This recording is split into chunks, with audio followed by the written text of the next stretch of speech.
All right, hello. Good afternoon, YWCA viewers. This is Series 1, Episode 20 of The Butterfly Effect, sponsored by Club 1888, a YWCA volunteer program. This is an empowerment series where volunteer hosts interview inspiring women in our community. Today we have Laura Kozien, and correct me if I pronounced your last name wrong. Perfect. Good. And a quick bio about Laura, just so we're all starting off on the same point. Laura is a Senior Vice President, Director of Marketing at Pursuit. She's responsible for leading integrated marketing, customer acquisition, and communication strategies with a focus on online customer acquisition and brand development. Laura brings more than 17 years of experience developing and leading marketing programs that reach small business owners with a focus on helping women and entrepreneurs of color access capital and resources. Prior to joining the team at Pursuit, Laura spent more than a decade in US-focused marketing roles at global microfinance organization Accion. Perfect. Yep. Most recently serving as Senior Director of Marketing at the Accion US Network. There, she led the launch of national-scale online marketing programs and a website that was awarded the 2015 Gramercy Institute Award for Financial Services Marketing. Laura holds a BA in International Studies from Bentley University in Waltham, Massachusetts. She is a board member at Start Small, Think Big, a nonprofit provider of pro bono legal and financial advisory services for small business owners. Laura is an active member of the Arts Center of the Capital Region and has had her clay sculptures shown locally. She enjoys spending time in the great outdoors, running, paddleboarding, camping, and hiking. She resides in Troy with her husband, William, and dog, Isolde. Welcome, Laura. So glad you're here with us today. Thank you for having me today. Of course. So I know I read your bio just now, but maybe you can tell us a little bit more about yourself. Yeah, sure. I mean, I was telling Kendra before I jumped on, it's like, where do I start? It's so hard to describe who you are as a person. And I think we as a society always just jump into like, this is what I do. So, in addition to my marketing role, I'm a daughter, I'm a wife, family is super important to me. I'm originally from New York. I spent almost 15 years living and working in New York City, where I learned so much and got exposed to so many innovative people. Yes. And I relocated up to the Capital Region about 5 years ago, just to be closer to family and the outdoors, which, I love so much. So that's me in a nutshell. Awesome. In their bio, it said that you have some clay sculptures that have been shown locally, and I think it's amazing. Sculpture and clay work is a passion of mine. So. Oh, really? Yes, very, very cool. Oh, I'll have to find your Instagram and check out your work too. Yeah, I love exploring different artists. Awesome. So, you told us a little bit about what you've done now. Who inspired you when you were young to get where you are today with all of the cool things that you're doing? Yeah, I thought about that question, and it's a difficult one to answer because when I was young, I was actually really introverted, like painfully introverted.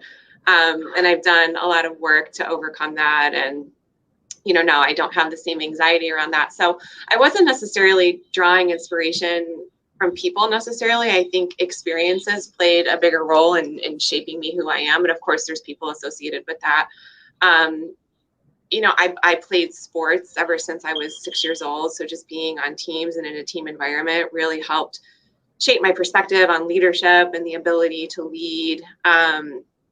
Being outside is always super inspiring. And then of course, art, it's my therapy, it's inspiration. I am inspired by the work that I'm doing, by the work that others are doing.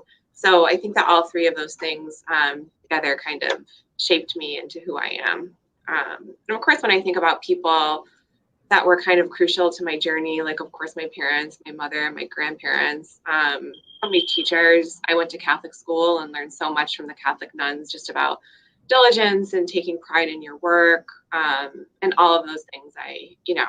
Looking back, I can see them in myself now.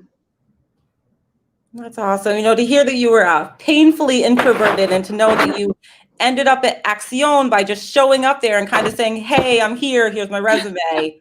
Yeah, I guess that's kind of a dichotomy, but at the time that was probably outside of my comfort zone. I'm also the type of person, and I think that people that work with me would actually be surprised to hear this, because at work, I'm very like, I saw this meme recently that said my love language is clear feedback and direct feedback and clear next steps. And that's totally me. But outside of work, I've never had much of a plan. So when I graduated college, I just, I had heard about this whole concept of microfinance and giving people loans to help lift themselves out of poverty and create a better life for themselves. I was really drawn to that. And Axion was really the only organization I wanted to work for after college. So yeah, I literally showed up. This was back in the early 2000s, before Monster and Indeed and big job boards were huge. So I just showed up with my resume and I'm like, I'll do anything. And I started by doing mailings for them in envelopes, and ended up spending almost 12 years with the organization. So it was, I was lucky, and I'll give myself credit for working hard. Yeah, I think that's awesome. I mean, just that idea, I think of a quote by Will Smith that I use often, that the best things in life are on the other side of fear. And I mean, it sounds fearless to show up somewhere, move to a city where you have nothing, and just kind of, put it all on the line. So yeah, awesome. Definitely a good way to look at it. So, we heard a little bit about how you ended up at Axion, but how did you end up where you are now in the job that you currently hold? Yeah, that's another story that starts with me not having a plan.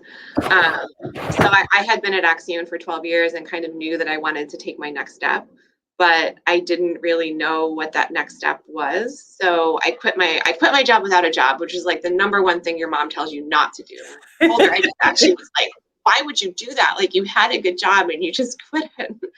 My husband had actually just done the same thing at the time. Like, he had quit his job to pursue his freelance journalism goals.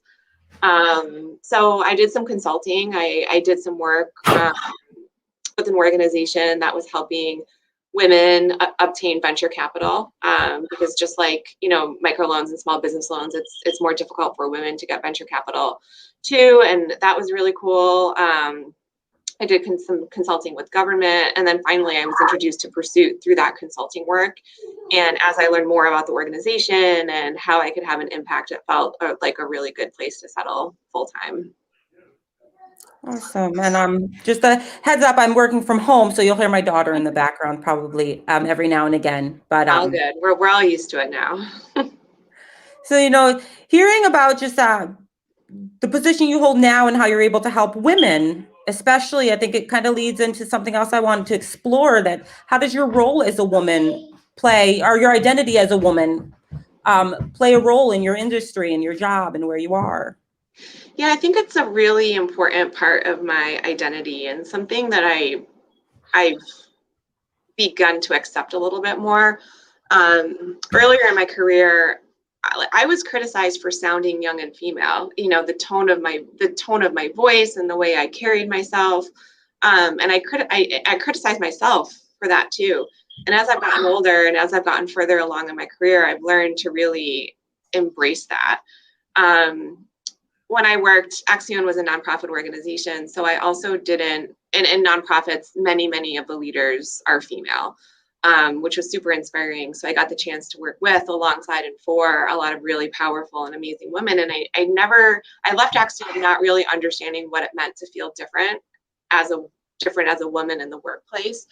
But Pursuit sits more squarely in the financial services industry, which, when you look at leadership and boards in that industry, it's predominantly men.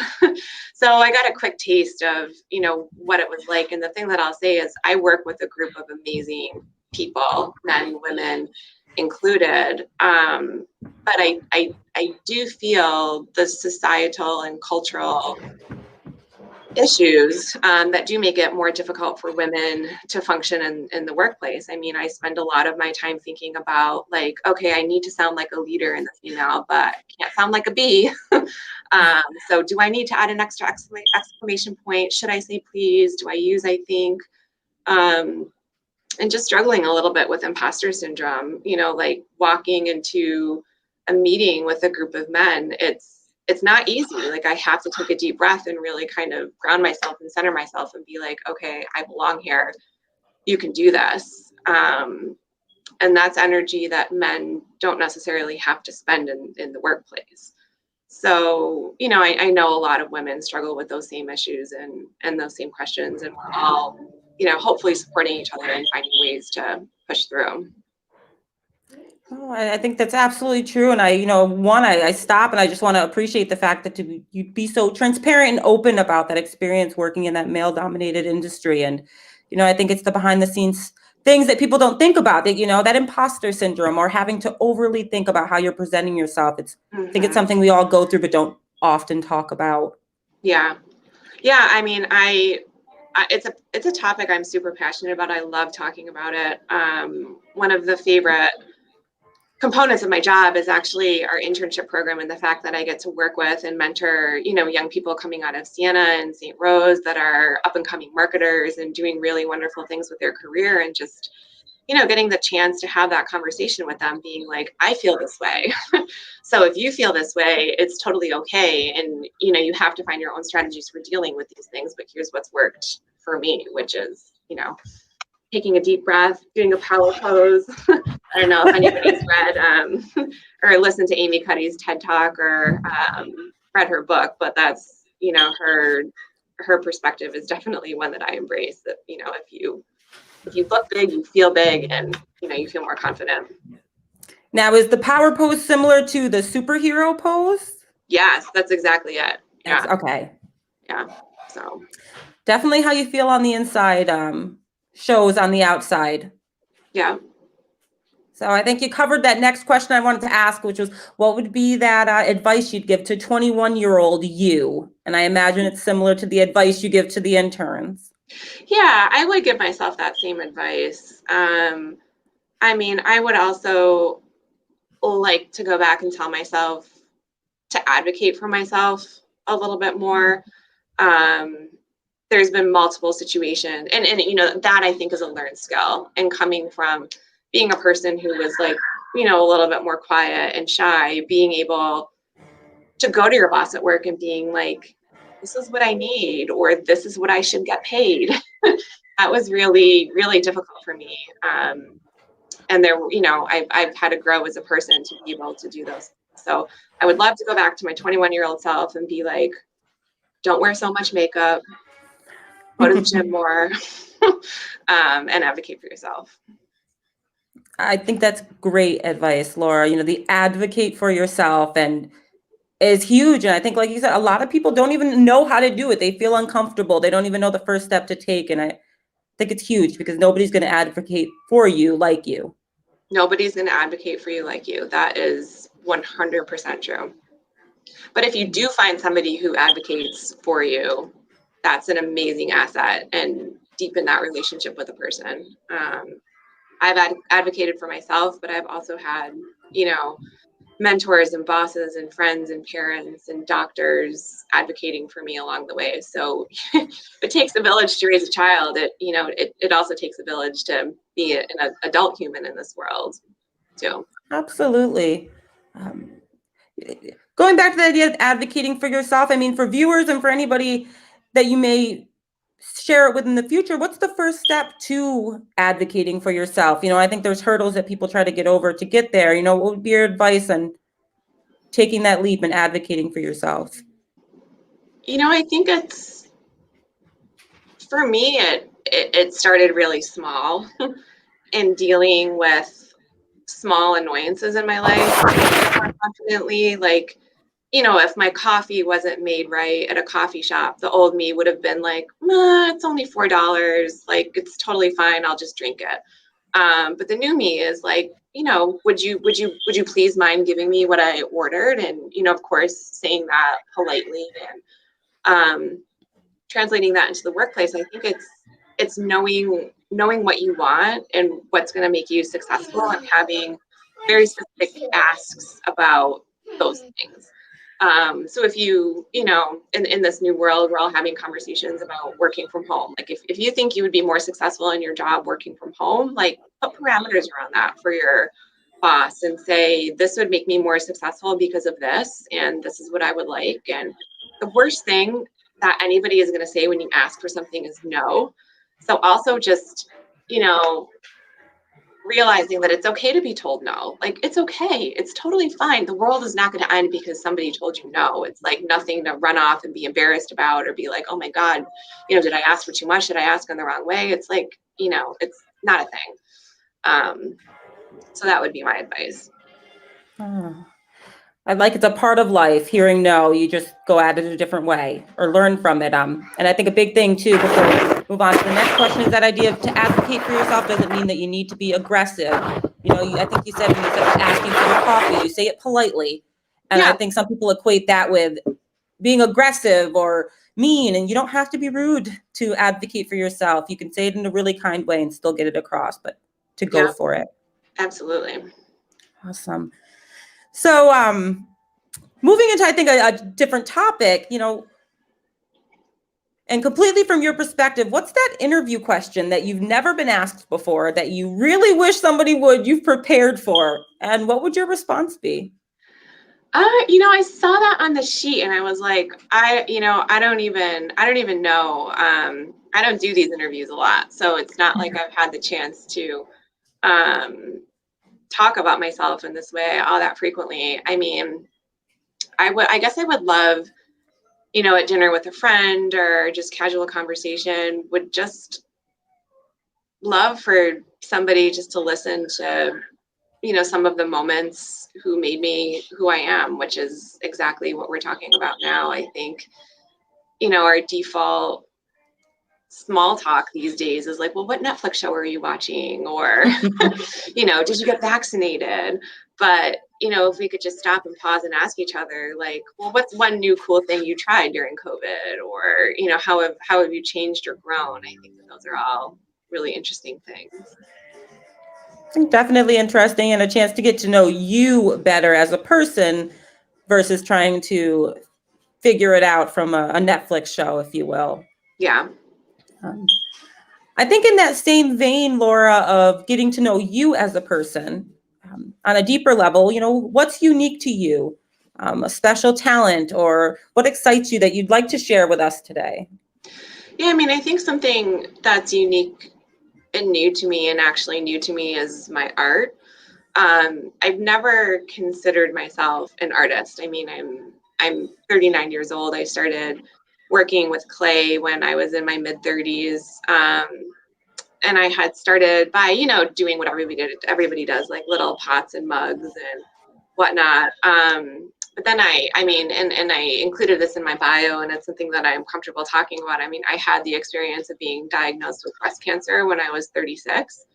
And I always felt really jealous that, somebody could sit down and write a song and express how they were feeling, or write a poem and express how they were feeling, or capture everything in a book. But those things just don't lie within my talent set. So I started using clay as an outlet for some things that I was feeling about myself and my body. And it, who knew I was actually pretty good at it. So I've been doing a lot of exploring, just with bodies, particularly female bodies, how they're shaped, what they've been through, how they're formed. And that's been a really interesting thing for me. And it's, I say all the time, like, clay is cheaper than therapy. Just sit there for a few hours and just, channel all of that energy and joy and grief into a piece of art is a really cool thing, and something that I've never experienced before. So. Absolutely, very cool. It sounds like an outlet and also self-care for you. For sure. Absolutely. It's, the thing that I always say about clay is your hands are dirty. So if you're, picking up your phone, you're going to ruin it. So it's 4 hours of, or however many hours you make it, of just, sitting there with a good podcast and not checking your text messages and not doing the doom scroll and just being with it. Absolutely. And I appreciate you being comfortable enough sharing your experience with breast cancer. I'm sure it's definitely contributed greatly to the woman that you are today. Yeah, for sure. And I mean, such a short period of time ago. And it's actually something that a lot of my acquaintances and people who just, know me casually don't know, but I thought it was really relevant to talk about in a series that's about empowering women. And because it's totally tied to advocating for yourself. Like, had I not advocated for myself with my doctors, I would have been diagnosed much later than I was, and it would have been a different outcome for me. So it's, advocating for yourself is a theme that just runs through all strains of my life. It absolutely does. And I think that's one of the things that makes, I really love that you brought it up, because you can use it in every avenue, advocating for yourself. So that is awesome. Jumping back to this idea of advice, right? Rather than advice that you would give to someone, what's the best advice you've ever received, and how has it influenced where you're at in your life now? Yeah, the best piece of advice I ever received, there's a funny story behind it. So I was at a party in college, and I used the ladies' room with one of my roommates, and I dropped my ID in the toilet. Which was an issue, because it's like, how do you get the ID out of the toilet? Like, do I have to call, the maintenance man to do this? And I felt it was a very embarrassing situation. And my roommate looked at me and she was like, you know what? You're not that important. Like, do you really think that everybody at this party is going to be talking about how you dropped your ID in the toilet tomorrow? Like, no, they're not going to be that. Like, you're totally not that important. And that really helped me get over like a lot of insecurities that I was feeling at the time. People aren't going home and like stressing over about what you did. You're doing that. You're wasting your time doing that. So I've applied that advice to other ways in my life. And it's like, now when I'm at work, and when I'm at work, I work hard. But when I'm on vacation, I love being on vacation to just disconnect and, make sure that I can come back refreshed. And I tell myself, and I tell my staff, like, go on vacation, don't check those emails. Like, do you really think you're that important that you can't take one day off without checking your emails? Like, of course not. In the same breath, I definitely offer that advice, but I know that there's a lot of women out there that need to hear that they are that important.